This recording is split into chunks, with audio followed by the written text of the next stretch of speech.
serviteurs. Quand Moussa, alayhi salatu salam, comme je vous l'ai dit tout à l'heure dans le hadith, celui qui va rentrer, il aura l'équivalent de la terre et 10 fois plus. Quand Allah lui a révélé cela, et c'est la vérité, Moussa a dit alors, Seigneur,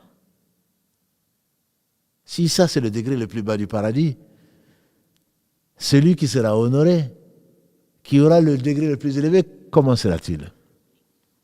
Allah subhanahu wa ta'ala a dit à Moussa, alayhi salam, ceux-là, ce sont les gens que j'ai réservés pour moi. J'ai planté de ma main bénie, subhanahu wa ta'ala, l'arbre pour les honorer au jour du jugement dernier. Et c'est toute la différence, mes frères et sœurs. Le temps passe. C'est toute la différence entre ceux qui y croient et ceux qui n'y croient pas. Mais ne pense pas, comme l'a dit le prophète sallallahu alayhi wa sallam, il a dit, nul d'entre vous ne rentrera au paradis par ses actes. On dit même toi, il dit même moi, si Allah ne me fait pas miséricorde. Mais je reviens sur le verset de la sourate Sajida 32, verset 17. فَلَا تَعْلَمُ نَفْسٌ مَا أُخْفِيَ لَهُم مِّن قُرَّةِ أَعْيُنٍ.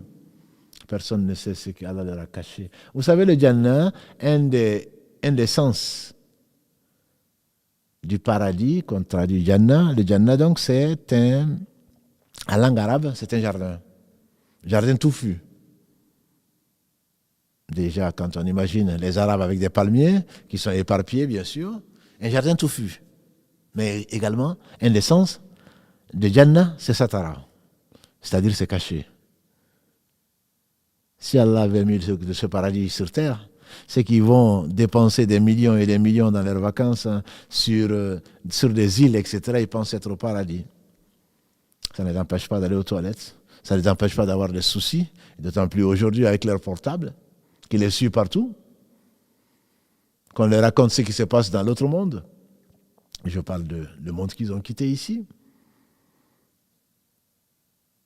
S'imagine être dans un paradis. Donc c'est ce qu'Allah a caché